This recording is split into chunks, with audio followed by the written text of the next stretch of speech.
150 বছর আগে একজন ছোট তুলা ব্যবসায়ী ভারতকে বদলে দেওয়ার স্বপ্ন দেখেছিলেন। সম্পূর্ণ অজানা যে একদিন তার স্বপ্ন একটি ব্যবসায়িক সাম্রাজ্যের জন্ম দেবে, যা শুধু ভারতকেই বদলে দেবে না, বরং লক্ষ লক্ষ ভারতীয়র হৃদয়ও জয় করবে। এটি টাটা গ্রুপের গল্প। অনুপ্রাণিত হওয়ার জন্য প্রস্তুত থাকুন। জামশেদজি টাটা 1839 সালে জন্মগ্রহণ করেন। 1858 সালে জামশেদজি তার শিক্ষা জীবন শেষ করে এবং তার বাবার সাথে তুলা ব্যবসা শুরু করেন। অনেক অসুবিধা সত্ত্বেও পরবর্তী 10 বছরে তাদের ব্যবসা অনেক বড় হয়ে ওঠে। কিন্তু জামশেদজি সন্তুষ্ট ছিলেন না শুধু তুলা ব্যবসা করে। তিনি কাপড় তৈরি করতে চেয়েছিলেন নিজস্ব তুলা থেকে। সেই কারণেই তিনি 1877 সালে নাগপুরে সম্রাজ্ঞী মিল স্থাপন করেন এবং উৎপাদন শুরু করেন। কিন্তু একটি সমস্যা ছিল, সেখানকার শ্রমিকরা তাদের কাজের ব্যাপারে খুব একটা গুরুত্ব আরোপ করতেন না। প্রায় 20% শ্রমিক অনুপস্থিত থাকতেন প্রতিদিন, সপ্তাহের ছুটি নিতেন এবং দীর্ঘ সময় ধরে কাজ করতে পারতেন না। জামশেদজি এর জন্য একটি উদ্ভাবনী সমাধান খুঁজে বের করেছিলেন। তিনি শ্রমিকদের জন্য একটি ভবিষ্য তহবিল প্রকল্প চালু করেছিলেন, অর্থাৎ এখন শ্রমিকরা অবসর গ্রহণের পর পেনশন পাবেন। দ্বিতীয়ত, তিনি শ্রমিকদের জন্য চিকিৎসা বীমা, পরিবার দিবস এবং ক্রীড়া দিবসের মতো অনুষ্ঠানের আয়োজন করতে চেয়েছিলেন। এবং অবশেষে তিনি পরিবার দিবস এবং ক্রীড়া দিবসের মতো অনুষ্ঠানের আয়োজন করেছিলেন। এই অনুষ্ঠানগুলিতে ভালো পারফর্ম করা কর্মীদের সকলের সামনে পুরস্কৃত করেছিলেন। এই সমস্ত উদ্যোগের মাধ্যমে শ্রমিকরা মূল্যবান বোধ করতে শুরু করেছিলেন, যার ফলে তাদের উপস্থিতি এবং কর্মক্ষমতা উভয়ই অনেক উন্নত হয়েছিল। এই প্রকল্পগুলির অনেকগুলি এতটাই ভবিষ্যৎমুখী ছিল যে সমগ্র বিশ্বের কেউ তখন পর্যন্ত এগুলি বাস্তবায়ন করেনি। 1880 সালে জামশেদজি দেখতে পান যে ভারতের স্বাধীনতার চাহিদা বড় হচ্ছে। জামশেদজি বিশ্বাস করতেন যে স্বাধীন হতে এবং স্বাধীনতা টিকিয়ে রাখতে ভারতকে অর্থনৈতিকভাবে স্বয়ংসম্পূর্ণ এবং সমস্ত প্রয়োজনীয় পণ্য ভারতে তৈরি করতে হবে। তাই তিনি আরও বিভিন্ন অঞ্চলে ভারতীয় ব্যবসা গড়ে তুলতে শুরু করেন। তিনি প্রথমে পঞ্চগনির পাহাড়ে স্ট্রবেরি চাষ শুরু করেন, যার প্রভাব এতটাই ছিল যে আজও পাঁচগনি স্ট্রবেরি চাষ এবং জ্যাম কারখানার জন্য পরিচিত। জামশেদজি আরও লক্ষ্য করেছেন যে ব্যাঙ্গালোর এবং মহীশূরে আবহাওয়া ফ্রান্সের মতোই, তাই তিনি ফ্রান্সে প্রজনিত রেশম পোকামাকড় ভারতে নিয়ে আসেন। তিনি ব্যাঙ্গালোর এবং মহীশূরে জমি কেনেন, টাটা সিল্ক ফার্ম অর্গানাইজেশন শুরু করেন এবং স্থানীয় কৃষকদের দ্বারা রেশম পোকার প্রজনন শুরু করেন। তার এই উদ্যোগের মাধ্যমেই ভারত জনপ্রিয় পণ্য যেমন মাইসোর সিল্ক এবং ব্যাঙ্গালোরের মাইসোর সিল্ক শাড়ি পরিচিতি পায়। জামশেদজি তার জন্মস্থান বোম্বেকে ভালোবাসতেন এবং জানতেন যে একটি বিশ্বমানের হোটেল খুব গুরুত্বপূর্ণ এই শহরের উন্নয়নের জন্য। তাই তিনি তাজমহল হোটেল 1898 সালে নির্মাণ শুরু করেন। তিনি ব্যক্তিগতভাবে নির্মাণ এবং নকশা প্রক্রিয়ায় অংশগ্রহণ করেন। তার দৃষ্টিভঙ্গি ছিল যে হোটেলের প্রতিটি কক্ষ সমুদ্রমুখী হওয়া উচিত এবং অতিথিরা যেন মনে করেন তারা পানিতে ভাসছেন। 1903 সালে হোটেলটি প্রথমবারের মতো জনসাধারণের জন্য উন্মুক্ত করা হয়েছিল। এটি মুম্বাইয়ের প্রথম হালকা বিদ্যুৎ চালিত ভবন হয়ে ওঠে। জামশেদজি এরকম অনেক উদ্যোগ নিয়েছিলেন, কিন্তু তার সবচেয়ে প্রভাবশালী উদ্যোগ ছিল ইস্পাত ব্যবসা শুরু করা। ভারতের নির্মাণ, রেলওয়ে এবং উৎপাদনের মতো প্রতিটি শিল্পের বিকাশের জন্য ইস্পাতের প্রয়োজন ছিল। তাই তার স্বপ্ন ছিল ভারতেই একটি ইস্পাত কারখানা খোলার। তিনি তার জীবনের 17 বছর কাটিয়েছেন উচ্চমানের লৌহ আকরিকের সন্ধানে ভারতের বিভিন্ন স্থানে, কারণ লোহা সবচেয়ে গুরুত্বপূর্ণ ইস্পাত তৈরির কাঁচামাল হিসেবে। কিন্তু দুঃখের বিষয় হলো জামশেদজি ক্রমাগত ব্যর্থতার মুখোমুখি হইতেছিলেন। তারপর 1899 সালে তিনি বাংলা প্রদেশে প্রচুর লৌহ আকরিকের মজুদ খুঁজে পান। এরপর তিনি তৎক্ষণাৎ লৌহ আকরিক খনন করা শুরু করেন এবং একটি ইস্পাত কারখানা স্থাপন করেন। কিন্তু দুর্ভাগ্যবশত জামশেদজি ভারতে ইস্পাত তৈরির কাজ নিজে করতে দেখেননি, কারণ তিনি 1904 সালে 65 বছর বয়সে শেষ নিঃশ্বাস ত্যাগ করেন। জামশেদজির দৃষ্টিভঙ্গি এবং স্বপ্ন এতটাই মহৎ ছিল যে তার জীবদ্দশায় সেগুলো পূরণ করা সম্ভব ছিল না। তাই তার পুত্র দোরাবজি টাটা তার অন্যান্য সমস্ত স্বপ্ন পূরণের দায়িত্ব নেন। জামশেদজি বিশ্বাস করতেন যে ভারত পশ্চিমা দেশগুলির তুলনায় অনেক পিছিয়ে বৈজ্ঞানিক গবেষণা এবং শিক্ষায়। তিনি ভারতে এমন একটি প্রতিষ্ঠান প্রতিষ্ঠা করতে চেয়েছিলেন যা বিশ্বমানের গবেষক এবং বিজ্ঞানী তৈরি করবে। তাই দোরাবজি টাটা মহীশূরের মহারাজার সাহায্য নিয়ে 1909 সালে বেঙ্গালুরুতে ইন্ডিয়ান ইনস্টিটিউট অফ সায়েন্সেস প্রতিষ্ঠা করেন। নোবেল বিজয়ী সিভি নহন আইআইএসসির প্রথম পরিচালক হন। পরবর্তীতে আইআইএসসি ভারতের প্রথম সুপারকাম্পের উন্নয়নে গুরুত্বপূর্ণ অবদান রাখে এবং ভারতের প্রথম স্বদেশী বিমান তৈরি করে। যেমন আইআইএসসি তৈরি করেছে বিশ্বমানের বিজ্ঞানী এবং গবেষক যারা ভারতকে রূপান্তরিত করেছে, একইভাবে আজ ভারতের প্রয়োজন ব্যবসায়িক নেতা যারা ব্যবসা গড়ে তুলতে পারেন এবং দেশের অর্থনীতিকে পরবর্তী স্তরে নিয়ে যেতে পারেন। শিক্ষার পাশাপাশি জামশেদজি বিদ্যুৎ উৎপাদনের জন্য একটি জলবিদ্যুৎ কেন্দ্রের স্বপ্নও দেখেছিলেন। এই প্রকল্পে গোয়া মহারাষ্ট্র সীমান্তে অবস্থিত দুধসাগর জলপ্রপাত ব্যবহার করে বিদ্যুৎ উৎপাদন করার কথা ছিল। দোরাবজি ৭,০০০ কর্মীকে জড়িত করেছিলেন এবং কৃত্রিম হ্রদ, বাঁধ এবং চ্যানেল তৈরি করেছিলেন। ১৯১১ সালে প্ল্যান্টটি প্রস্তুত হয়েছিল এবং বিদ্যুৎ উৎপাদন শুরু হয়েছিল। মুম্বাইয়ের অনেক মিল এবং ব্যবসা প্রতিষ্ঠান এই বিদ্যুৎ কেন্দ্র থেকে বিদ্যুৎ পেতে শুরু করে, আর আজ আমরা এই কোম্পানিকে টাটা পাওয়ার নামে চিনি। অবশেষে দোরাবজি টাটা জামশেদজির দ্বারা শুরু করা ইস্পাত কারখানার কাজ সম্পূর্ণ করার দায়িত্বও গ্রহণ করেন। ১৯০৭ সালে তিনি একটি লিমিটেড কোম্পানি প্রতিষ্ঠা করেন এবং ইস্পাত কারখানার জন্য ২৩ কোটি টাকার আইপিও ঘোষণা করেন। স্বদেশী আন্দোলনের কারণে মাত্র ২ সপ্তাহের মধ্যে প্রায় ৮,০০০ মানুষ এতে বিনিয়োগ করেন। কোম্পানির নামকরণ করা হয় tata steel and iron company, অর্থাৎ টিসকো, এবং অবশেষে ১৯১২ সালে প্রথম ইস্পাত টিসকো দ্বারা উৎপাদিত হয়। ২ বছর পর ১৯১৪ সালে প্রথম বিশ্বযুদ্ধ শুরু হয় এবং ব্রিটেনের ইস্পাতের চাহিদা বেড়ে যায়। ট্যাঙ্ক, ট্রাক, রেলপথ ইত্যাদির জন্য তাদের ইস্পাতের প্রয়োজন ছিল। টিসকোর কারখানা দিনরাত কাজ করত এবং এই চাহিদা পূরণ করত। যুদ্ধ শেষ হওয়ার পর তৎকালীন ভাইসরয় টিসকোর অবদান স্বীকার করেন। টিসকোর কারখানাটি যে শহরে অবস্থিত ছিল তার নাম জামশেদজির নামে জামশেদপুর রাখা হয় এবং রেলওয়ে স্টেশনটির নামকরণ করা হয় টাটানগর। দোরাবজির নেতৃত্বে টাটা গ্রুপের ব্যবসা বহুগুণ বৃদ্ধি পেয়েছিল। দোরাবজি টাটা ১৯৩২ সালে মারা যান এবং চলে যাওয়ার আগে তিনি টাটা গ্রুপকে ইস্পাত, বিদ্যুৎ, ভোগ্যপণ্য, ব্যাংকিং এবং বীমা ইত্যাদি ব্যবসায় বৈচিত্র্য এনেছিলেন। দোরাবজি টাটার পরে পরিবারের একজন তরুণ সদস্য জেআরডি টাটা ১৯৩৮ সালে টাটা গ্রুপের চেয়ারম্যান হন। জেআরডি টাটা ১৯২৫ সালে ব্যবসায় যোগ দেন এবং টিসকো প্ল্যান্টে কাজ শিখছিলেন। তিনি সবসময় বিমান চালনায় খুব আগ্রহী ছিলেন, তাই ১৯৩২ সালে তিনি টাটা এভিয়েশন সার্ভিসেস শুরু করেন। এই বিমান সংস্থাটি ভারতে যাত্রী এবং পণ্য পরিবহন পরিষেবা প্রদানকারী প্রথম বিমান সংস্থা হল। এর প্রথম বিমানটি জেআরডি টাটা দ্বারা পরিচালিত হয়েছিল। এরপরে তিনি ভারতের প্রথম বাণিজ্যিক পাইলট হন।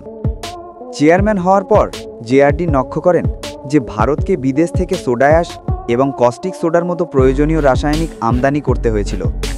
এগুলি এমন রাসায়নিক ছিল যা কাঁচ, টেক্সটাইল, সাবান এবং ডিটারজেন্টের মতো প্রয়োজনীয় পণ্য তৈরির জন্য অত্যন্ত গুরুত্বপূর্ণ।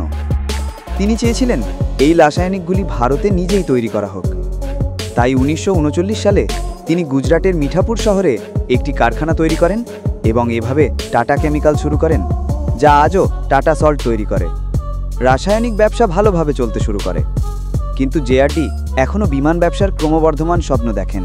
দ্বিতীয় বিশ্বযুদ্ধের সময় ব্রিটিশ সরকার সমস্ত বিমান জব্দ করে, যার কারণে টাটা এভিয়েশন সার্ভিস রাতারাতি বন্ধ করে দেওয়া হয়।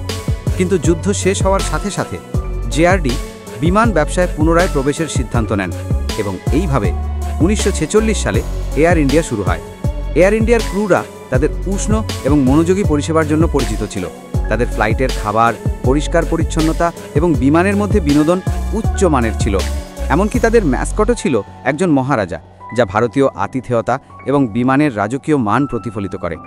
একই সময়ে এয়ার ইন্ডিয়া সর্বদা সময়সূচি অনুযায়ী চলত। এই সকলের কারণে এয়ার ইন্ডিয়া সেরা বিমান সংস্থাগুলির মধ্যে একটি হিসেবে পরিচিত ছিল, শুধু ভারতেই নয়, আন্তর্জাতিকভাবেও। জেআরডি তার সন্তানের মতো এয়ার ইন্ডিয়াকে বড় করছিলেন, কিন্তু তারপর এমন কিছু ঘটে যা এক ধাক্কায় তার কাছ থেকে এই এয়ার ইন্ডিয়া কেড়ে নেয়। স্বাধীনতার পর ভারত সরকার সমাজতান্ত্রিক অর্থনৈতিক মডেল গ্রহণ করে, যা বিশ্বাস করত যে দেশের গুরুত্বপূর্ণ শিল্পগুলি পরিবহনের মতো সরকারের নিয়ন্ত্রণে থাকা উচিত, যাতে এই শিল্পগুলি লাভের চেয়ে জনসেবার উপর দৃষ্টি নিবদ্ধ করতে পারে।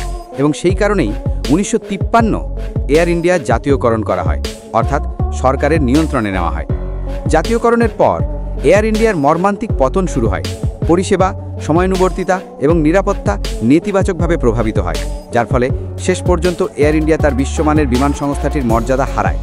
কিন্তু এয়ার ইন্ডিয়ার পতনের পরেও জেআরডি টাটা গ্রুপের বিকাশে কোনো কসর রাখেননি। তিনি লক্ষ্য করেছিলেন যে স্বাধীনতার পরেও দেশে কোনো ভারতীয় কসমেটিক ব্র্যান্ড ছিল না, তাই তিনি ল্যাকমে শুরু করেছিলেন। ল্যাকমে একটি ফরাসি শব্দ, যার অর্থ হিন্দিতে লক্ষ্মী। জেআরডি ইচ্ছাকৃতভাবে এই ব্র্যান্ডটিকে একটি ভারতীয় নাম দেননি। তিনি জানতেন যে ভারতীয় মহিলারা বিদেশি ব্র্যান্ডের প্রতি আসক্ত এবং তাদেরকে উচ্চমানের বলে মনে করতেন। তাই ল্যাকমে নামকরণের মাধ্যমে তিনি এই প্রসাধনী ব্র্যান্ডটিকে আন্তর্জাতিক স্তরের একটি উচ্চাকাঙ্ক্ষী মূল্য দান করেন। কিন্তু বাস্তবে ল্যাকমে তখনও ভারতের সাথে গভীরভাবে যুক্ত ছিল। জেআরডি একটি রেলওয়ে ইঞ্জিনও কিনেছিলেন, জামশেদপুরে কারখানা তৈরির কারখানা এবং tata locomotive and engineering company limited, যা পরে টেলকোতে পরিবর্তিত হয়। প্রাথমিকভাবে টেলকো শুধুমাত্র রেলওয়ের জন্য বাষ্পীয় ইঞ্জিন তৈরি করত, কিন্তু শীঘ্রই জেআরডি ট্রাক তৈরিতে সম্প্রসারিত হয়। তিনি টাটা 407 ট্রাক চালু করেন, যা খুব জনপ্রিয় হয়ে ওঠে এর পাতলা এবং শক্তিশালী নকশার জন্য, এবং আন্তর্জাতিক ব্র্যান্ডগুলিকে ছাড়িয়ে এটি 70% বাজার শেয়ার দখল করে। এই টেলকো কোম্পানিটি, যেটি ইঞ্জিন এবং ট্রাক তৈরি করত, এখন টাটা মোটরস নামে পরিচিত। ব্যবসা ছাড়াও জেআরডি টাটা ভারতের সবচেয়ে কঠিন সময়ে সাহায্য করেছিল। 1962 সালের ভারত চীন যুদ্ধ এবং 1965 সালের ভারত পাক যুদ্ধের সময় তিনি সরকারকে সকল ধরনের সহায়তার আশ্বাস দিয়েছিলেন। তিনি টাটা ইঞ্জিনিয়ারদের দিল্লিতে পাঠান যাতে তারা সামরিক সরঞ্জাম তৈরিতে দেশকে সহায়তা করতে পারে। তিনি তার এয়ার ইন্ডিয়ার অভিজ্ঞতা ব্যবহার করেন এবং ভারতীয় বিমান বাহিনীর জন্য 10 বছরের প্রতিরক্ষা প্রস্তুতি পরিকল্পনা তৈরিও করেন। এই প্রতিবেদনে সিগন্যালিং সরঞ্জাম, রাডার এবং খুচরো যন্ত্রাংশের জন্য প্রয়োজনীয়তা সরকার এবং ভারতীয় বিমান বাহিনী প্রতিবেদন থেকে অনেক সাহায্য পেয়েছে। জেআরডি টাটার এই অবদানের পরিপ্রেক্ষিতে ভারতের রাষ্ট্রপতি তাকে ভারতীয় বিমান বাহিনীতে সম্মানসূচক এয়ার কমোডর পদ প্রদান করেন। 1991 সালের মধ্যে জেআরডি টাটা গ্রুপের কোম্পানির সংখ্যা উন্নীত হয়। আয় ছিল 24,000 কোটি টাকা এবং কর্মচারীর সংখ্যা ছিল 2,70,000। কিন্তু এখন 87 বছর বয়সে সময় এসে গেছে যখন তিনি টাটা গ্রুপের কমান্ড অন্য কারো কাছে হস্তান্তর করার। তাই জেআরডি টাটা পরিবারের একজন প্রতিশ্রুতিবদ্ধ সদস্যকে নতুন চেয়ারম্যান হিসেবে বেছে নেন। এই নতুন চেয়ারম্যান ছিলেন স্যার রতন টাটা। প্রায় 30 বছর আগে চেয়ারম্যান হওয়ার আগে 1962 সাল পর্যন্ত স্যার রতন টাটা মার্কিন যুক্তরাষ্ট্রে স্থাপত্যে পড়তেন, যখন তিনি জেআরডি টাটার কাছ থেকে একটি চিঠি পান যেখানে তাকে ভারতে আসতে বলা হয়েছিল এবং ব্যবসায় যোগদান করতে। রতন টাটা ভারতে এসে টাটা স্টিলে যোগ দেন এবং সেখানে কাজ শুরু করেন একজন সাধারণ কর্মী হিসেবে। তার নিষ্ঠা এবং ব্যবসায়িক প্রতিভা দেখে তিনি একের পর এক বড় বড় দায়িত্ব পেতে শুরু করেন। চেয়ারম্যান হওয়ার আগে তিনি এমপ্রেস মিলকে লাভজনক করে তুলেছিলেন। তিনি টেলকোতে একটি বড় শ্রমিক অস্থিরতার সফলভাবে সমাধান করেছিলেন। টাটার নালকো কোম্পানি, যা রেডিও, টেলিভিশন ইত্যাদি তৈরি করত, এর আয় 3 কোটি টাকা থেকে বৃদ্ধি পেয়ে 200 কোটি টাকায় উন্নীত করেন। 1991 সালে যখন স্যার রতন টাটা চেয়ারম্যান হন, তিনি জানতেন যে টাটা গ্রুপ বাইরে থেকে ভালো পারফর্ম করছে, কিন্তু বাস্তবে অনেক কিছুতেই পিছিয়ে ছিল। তার মনে হয়েছিল যে দলটি পিছিয়ে আছে, উচ্চ প্রযুক্তিতে অনেক পিছিয়ে আছে, যেমন কম্পিউটিং এবং এআই, এবং দলটি দীর্ঘদিন ধরে কোনো অনন্য কাজ করেনি। তিনি টাটা গ্রুপের মাধ্যমে ভারতের জন্য কিছু বিপ্লবী করতে চেয়েছিলেন। এই মানসিকতা নিয়ে তিনি দেখেছিলেন যে ভারতের এমন কোনো গাড়ি নেই যার নকশা এবং উৎপাদন ভারতে করা হয়েছে। তাই 1995 সালে টাটা রতন টাটা একটি 100% ভারতীয় গাড়ি তৈরি করার সিদ্ধান্ত নেন। একটি গাড়ি যা প্রশস্ত, ভবিষ্যৎবাদী, সাশ্রয়ী মূল্যের এবং উচ্চ মাইলেজ দেয়। কিন্তু একটা সমস্যা ছিল, স্থাপনের খরচ। একটি নতুন উৎপাদন কারখানা প্রায় $2 বিলিয়ন, যা সেই সময় বিশাল অঙ্কের ছিল। তাই টাটা মোটরস একটি সমাধানের কথা ভেবেছিল এবং খরচের 1/5 দিয়ে অস্ট্রেলিয়ায় একটি পুরাতন নিসান কারখানা কিনেছিল। এই সম্পূর্ণ কারখানাটি ভেঙে ফেলা হয়েছিল এবং ভারতে আনা হয়েছিল এবং পুলেতে পুনর্নির্মাণ করা হয়েছিল। রতন টাটা নিজেই গাড়িটি ডিজাইনে গুরুত্বপূর্ণ ভূমিকা পালন করেছিলেন এবং অবশেষে গাড়িটি 1998 সালে চালু হয়। এটি একটি ভারতীয় গাড়ি ছিল, তাই এর নামকরণ করা হয়েছিল ইন্ডিকা। ইন্ডিকে ইন্ডিয়ান থেকে নেওয়া হয়েছিল এবং সিএকে কার থেকে নেওয়া হয়েছিল এবং তাদের একত্রিত করে ইন্ডিকা তৈরি করা হয়েছিল, টাটা ইন্ডিকা। অটোমোবাইলের পরে রতন টাটা প্রযুক্তির ওপর মনোনিবেশ করেছিলেন। তিনি লক্ষ্য করেছিলেন যে টিসিএসের মনোযোগ ভারতীয় কোম্পানিগুলিকে প্রশাসনিক পরিষেবা প্রদানের ওপর, যেমন ডেটা এন্ট্রি এবং বুককিপিং, যা ছিল একটি খুব মৌলিক স্তরের কাজের ওপর। এই কারণেই রতন টাটা টিসিএসের ফোকাস সরিয়ে নেন প্রশাসনিক পরিষেবা থেকে সফটওয়্যার পরিষেবার দিকে। এরপর টিসিএস ভারতের এবং এমনকি বিশ্বের বৃহত্তম সংস্থাগুলির জন্য কাস্টমাইজড সফটওয়্যার তৈরি শুরু করে। রতন টাটা টিসিএসের আইপিও এনেছিলেন, যা কোম্পানির সম্প্রসারণের জন্য তহবিল সরবরাহ করেছিল, এবং এই পদক্ষেপগুলির কারণে টিসিএস ভারতের বৃহত্তম আইটি কোম্পানি আজও। টিসিএসের সাফল্যের পর স্যার রতন টাটা আবারও টাটা মোটরসের উপর মনোযোগ দেন। তিনি দেখেছিলেন যে ভারতের মধ্যবিত্ত জনগোষ্ঠীর বেশিরভাগ গাড়ি কিনতে পারে না, তাই পুরো পরিবারকে একটি স্কুটারে যানজটের মধ্যে ভ্রমণ করতে বাধ্য করা হয়, যা খুবই অস্বস্তিকর এবং অনিরাপদ। স্যার রতন টাটার স্বপ্ন ছিল ভারতীয় মধ্যবিত্তদের স্কুটার থেকে গাড়িতে রূপান্তরিত করা। তাই তিনি ঘোষণা করেন যে তিনি একটি গাড়ি চালু করবেন যার দাম মাত্র 1 লক্ষ টাকা হবে। 2009 সালে তার প্রতিশ্রুতি রক্ষা করে তিনি 1 লক্ষ টাকা মূল্যে টাটা ন্যানো লঞ্চ করেন। কিন্তু দুর্ভাগ্যবশত ন্যানো একটি ব্যর্থতা হিসেবে প্রমাণিত হলো। ন্যানোর সবচেয়ে বড় সুবিধা ছিল এর কম দাম, কিন্তু এটি হয়ে দাঁড়ালো এর সবচেয়ে বড় অসুবিধাও। ভারতে মানুষ গাড়ি একটি স্ট্যাটাস সিম্বল হিসেবে দেখে, যার কাছে গাড়ি থাকে তাকে সফল বলে মনে করা হয়। কিন্তু ন্যানোর দাম এবং এর ডিজাইনের কারণে মানুষ এটিকে বিশ্বের সবচেয়ে সস্তা গাড়ি, ম্যাচ বক্স এবং এমনকি কভার্ড অটোরিকশা হিসেবেও চিহ্নিত করেছে। যেখানে অন্যান্য গাড়ির মালিকরা তাদের গাড়ি নিয়ে গর্বিত বোধ করতেন, ন্যানো মালিকরা তাদের গাড়ি নিয়ে বিব্রত বোধ করতেন তাদের গাড়ি নিয়ে, এবং সেই জন্য ন্যানো ব্যর্থতা প্রমাণিত হয়। কিন্তু টাটা মোটরস এই ব্যর্থতা থেকে গ্রাহক আচরণ সম্পর্কে অনেক কিছু শিখেছে, যা আজকের তাদের লাইনআপে দেখা যায়। আজ টাটা মোটরস টাটা গ্রুপের সর্বোচ্চ রাজস্ব আয়কারী কোম্পানি হয়ে উঠেছে। অবশেষে স্যার রতন টাটা গভীরভাবে চেয়েছিলেন যে একটি ভারতীয় কোম্পানি কেবল ভারতেই নয়, সারা বিশ্বে ব্যবসা করুক। তাই বিদেশি বাজারে সম্প্রসারণের জন্য তিনি একের পর এক বিদেশি ব্র্যান্ড অর্জন করতে শুরু করেন। উদাহরণস্বরূপ, টাটা মোটরস সম্প্রসারণের জন্য বিশ্বব্যাপী বিলাসবহুল বাজারে তিনি জ্যাগুয়ার এবং ল্যান্ড রোভার অধিগ্রহণ করেন। বিশ্বব্যাপী চা এবং কফির বাজারে তিনি ব্রিটিশ ব্র্যান্ড টেটলি এবং মার্কিন ব্র্যান্ড 8 o'clock কফি অধিগ্রহণ করেন। একইভাবে টাটার প্রতিটি বড় কোম্পানি যেমন Tata Steel, TCS, Tata Chemicals এবং IHCLও অধিগ্রহণ করে, এবং আজ এই সিদ্ধান্তগুলির কারণে টাটা গ্রুপের আয়ের অর্ধেকেরও বেশি রাজস্ব ভারতের বাইরে থেকে আসে। টাটা গ্রুপের সাফল্যের তালিকা স্যার রতন টাটার নেতৃত্বে খুব দীর্ঘ।